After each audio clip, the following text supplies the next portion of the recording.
Olá, eu sou a Si. Seja bem-vindo e bem-vinda ao audiolivro da obra de Joan Garriga Bacardi. Onde estão as moedas, as chaves do vínculo entre pais e filhos?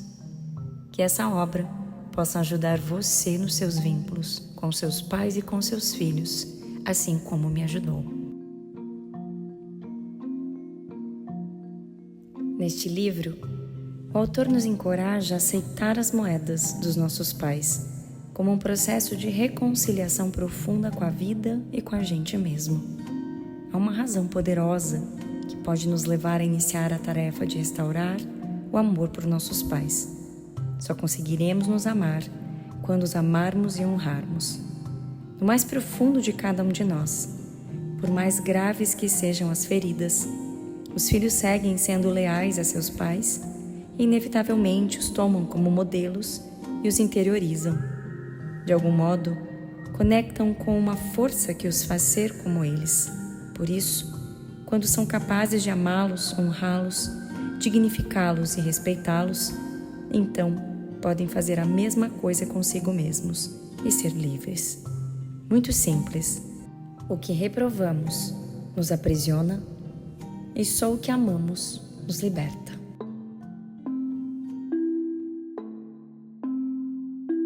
Em uma noite qualquer, de uma época qualquer, alguém teve um sonho. Sonhou que recebia algumas moedas das mãos de seus pais. Não sabemos se eram muitas ou poucas, se eram milhares, centenas, uma dezena ou apenas um par. Também desconhecemos o metal de que eram feitas, se ouro, prata, bronze ou talvez ferro. Enquanto sonhava que seus pais lhe entregavam as moedas, esse indivíduo teve uma sensação de calor em seu peito. Foi invadido por uma grande alegria. Estava contente, encheu-se de ternura e dormiu serenamente o restante da noite. Na manhã seguinte, quando despertou, a sensação de serenidade e satisfação persistia. Então, decidiu caminhar até a casa de seus pais. E quando ali chegou, olhou-lhes nos olhos e disse: "Na noite passada, vocês vieram até mim em sonho e depositaram em minhas mãos algumas moedas. Não me lembro se eram muitas ou poucas. Também não sei de que metal eram feitas, se eram de metal precioso ou não. Não importa, porque me sinto pleno e feliz. E venho lhes dizer: obrigado.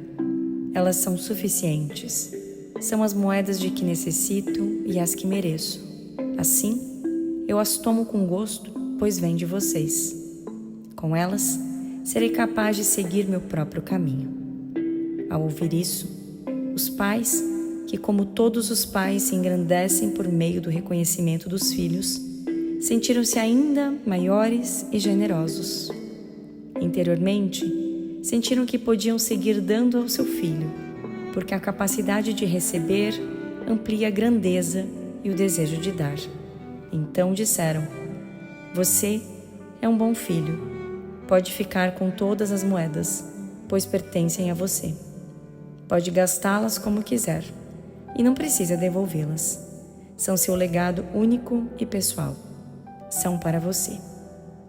Então, o filho também se sentiu grande e pleno. Descobriu-se completo e rico e pôde em paz deixar a casa dos pais. Na medida em que se afastava, andava com firmeza, com os pés firmes sobre o solo. Seu corpo também estava bem situado no solo, e diante dos seus olhos um caminho claro e um horizonte promissor se abriam. Enquanto percorria o caminho da vida, foi encontrando pessoas diferentes, que o acompanhavam durante um trecho, às vezes mais longo, às vezes mais curto.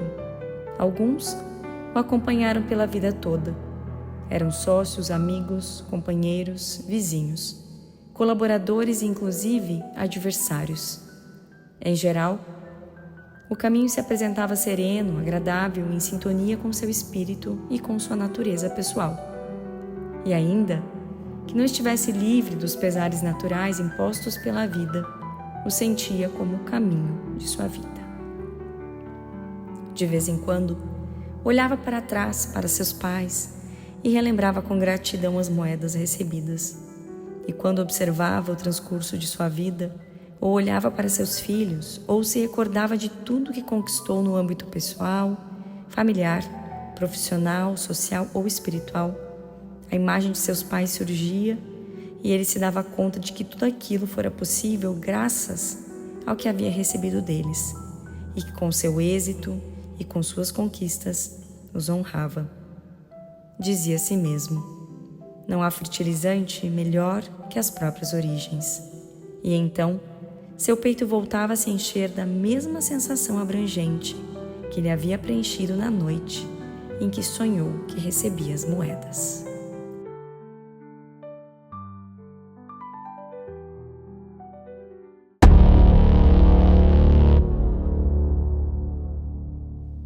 Outra noite qualquer, de outro tempo qualquer, outra pessoa teve o mesmo sonho, já que cedo ou tarde todos chegamos a ter esse mesmo sonho.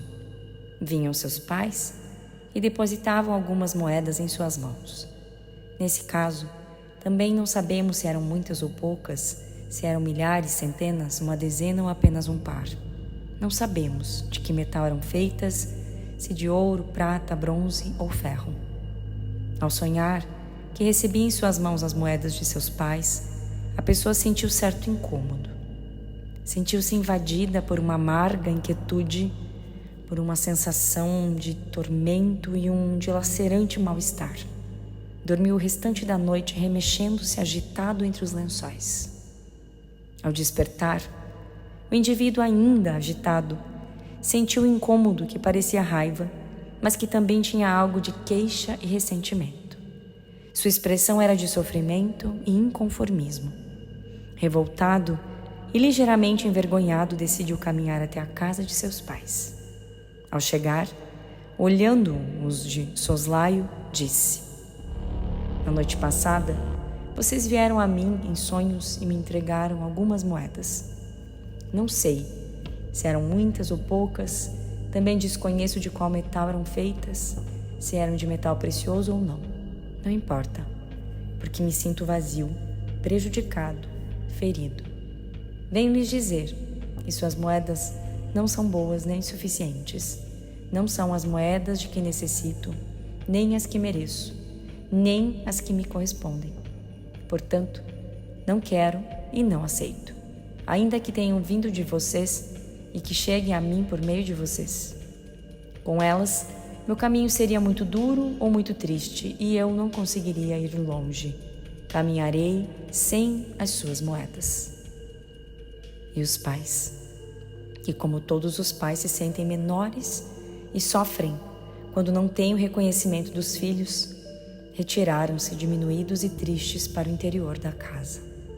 Com desgosto e angústia, compreenderam que podiam dar ainda menos do que haviam dado àquele filho, porque diante da dificuldade de aceitar e receber, a grandeza e o desejo de dar se fazem pequenos e definham.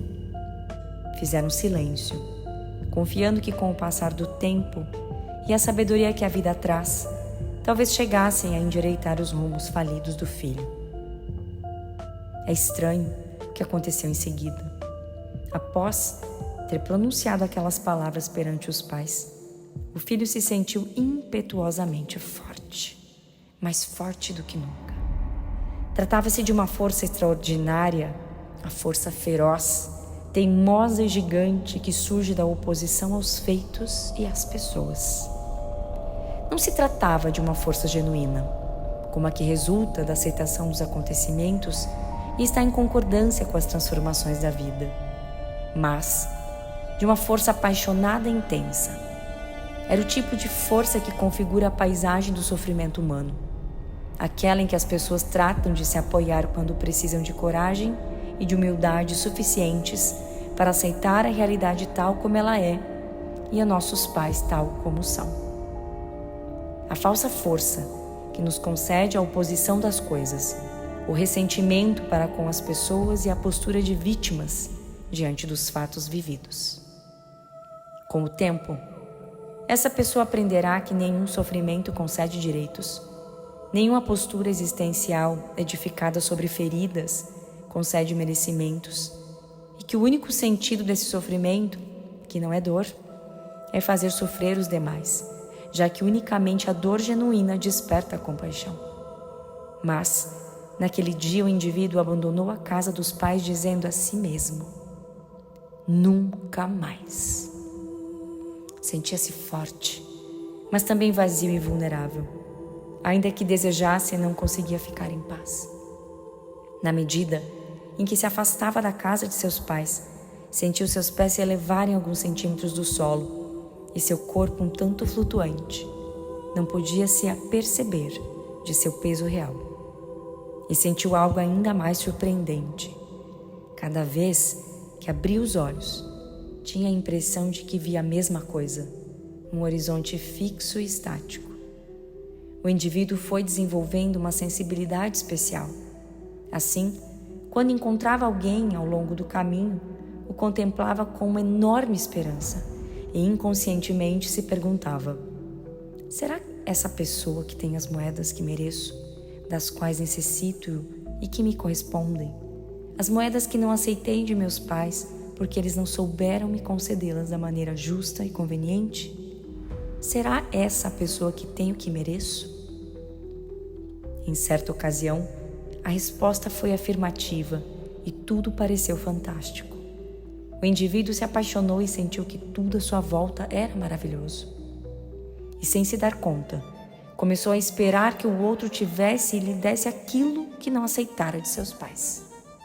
Contudo, ainda que a esperança de encontrar as moedas lhe resultara a princípio inebriante, quando a paixão acabou se convertendo em uma relação e a relação durou tempo suficiente, o indivíduo descobriu que o outro não tinha o que lhe faltava, ou seja, aquelas moedas que não havia aceitado de seus pais. Que pena, disse. E então se queixou amargamente de sua má sorte, culpando o destino.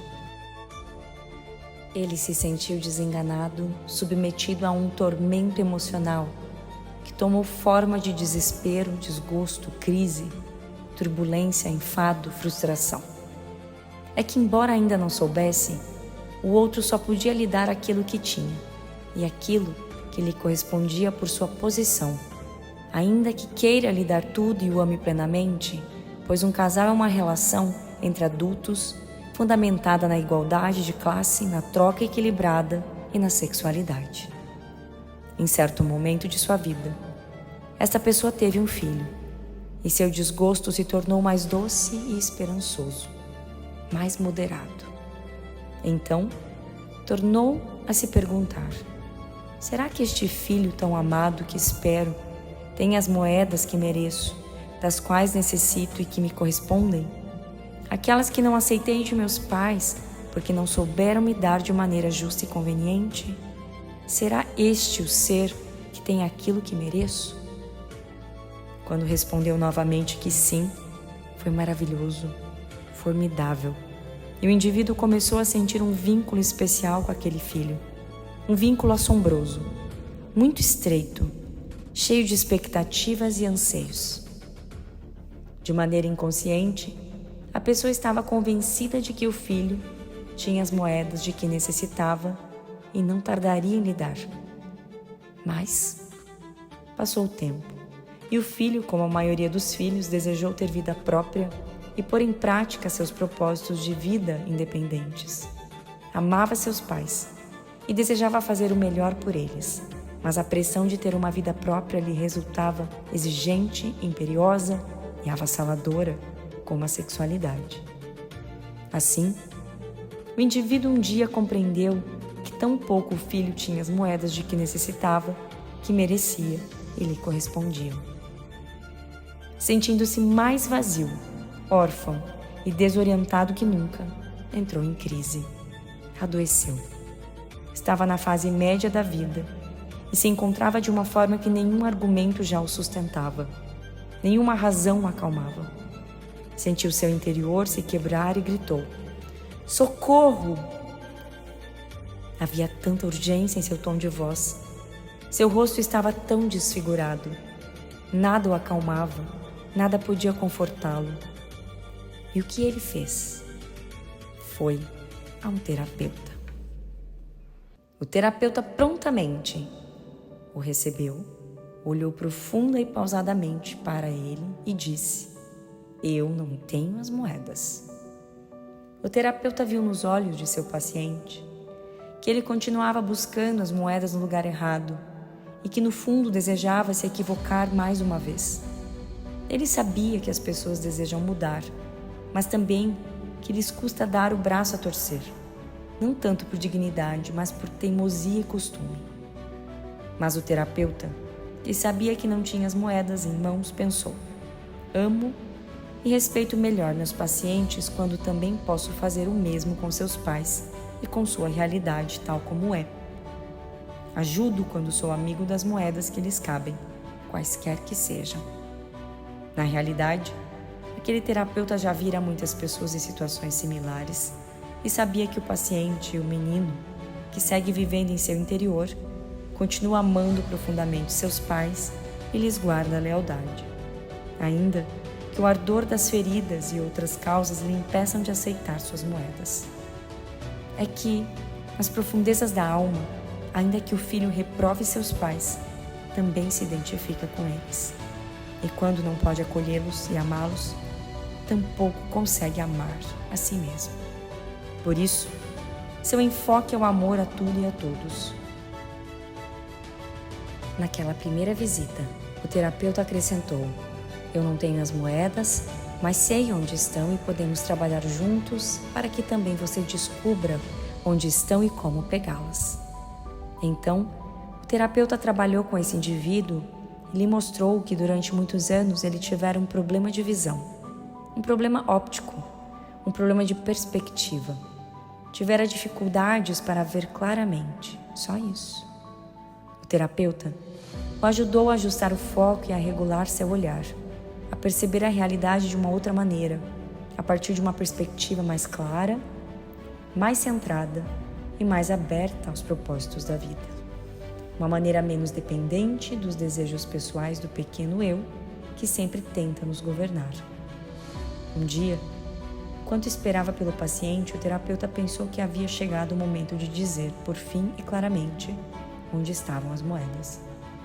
E nesse mesmo dia, como que por encanto, o paciente chegou com outra coloração de pele. As feições do seu rosto haviam se suavizado e disse: "Sei onde estão as moedas. Continuo com os meus pais." Primeiro soluçou e em seguida chorou abertamente. Depois veio o alívio, a paz e a sensação de calor no peito por fim. Então, dirigiu-se novamente, como anos atrás, à casa de seus pais.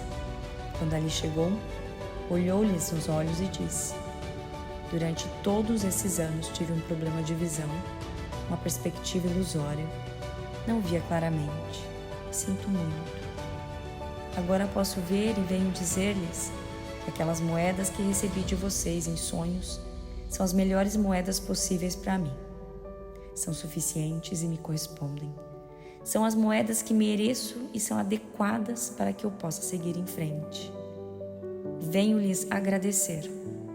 As aceito com gosto porque vêm de vocês e com elas posso seguir trilhando o meu caminho." Então, os pais, que como todos os pais se engrandecem pelo reconhecimento dos filhos, voltaram a florescer e o amor e a generosidade fluíram novamente com facilidade. O filho voltava a ser filho plenamente, porque era capaz de aceitá-los. Os pais, sorridentes, o olharam com ternura e responderam: "É um bom filho. Pode ficar com todas as moedas, pois lhe pertencem. Pode gastá-las como quiser e não é preciso devolvê-las. São seu legado, único e pessoal para você. Pode ter uma vida plena." Então, o filho também sentiu grande e pleno, percebeu-se completo e rico e pôde por fim deixar em paz a casa dos pais. À medida que se afastava, sentiu os pés firmes pisando intensamente no solo. Seu corpo também, assentado na terra, e os olhos voltados para um caminho claro e um horizonte promissor. Também sentiu algo estranho. Perder a força impetuosa que se alimentava do ressentimento, do vitimismo e do excesso de conformismo. Mas agora tinha uma força simples e tranquila, uma força natural. Percorrendo o caminho que restava de sua vida, encontrou outras pessoas, com as quais caminhou lado a lado, como acompanhante durante um trecho, às vezes longo, às vezes curto, outras para sempre. Sócios, amigos, casais, vizinhos, companheiros, colaboradores, inclusive adversários. Em geral, seu caminho foi sereno, prazeroso, em sintonia com seu espírito e com sua natureza pessoal. Tampouco esteve isento dos pesares naturais impostos pela vida, mas sentia que aquele sim era o caminho de sua vida. Um dia, se aproximou da pessoa pela qual havia se apaixonado, crendo que ela tinha as moedas, e disse: durante muito tempo, tive um problema de visão. E agora que enxergo claramente, lhe digo: sinto muito. Esperei demais dessa relação. Foram demasiadas as minhas expectativas e sei que isso foi uma carga muito pesada para você e agora a assumo. Tomo consciência e a libero. Assim, o amor que tivemos pode seguir fluindo. Agradeço, agora tenho minhas próprias moedas. Em outro momento, foi até seu filho e disse: você pode aceitar todas as minhas moedas, porque eu sou uma pessoa rica e completa. Agora já peguei as minhas de meus pais. Então o filho se tranquilizou, se fez pequeno em respeito a ele e se sentiu livre para seguir seu próprio caminho e aceitar suas próprias moedas. Ao fim de seu longo caminho, o indivíduo se deteve a repassar a vida vivida, o amado e o sofrido, o construído e o danificado. A tudo e a todos conseguiu dar um bom lugar em sua alma. Acolheu a todos com doçura e pensou: tudo tem sua hora na vida. A hora de chegar, a hora de permanecer e a hora de partir. Uma metade da vida é para subir a montanha e gritar aos quatro ventos: eu existo. E a outra metade é para o declínio até o vazio, onde tudo é desprender-se, alegrar-se e celebrar. A vida tem seus assuntos e seus ritmos, sem deixar de ser o sonho que sonhamos.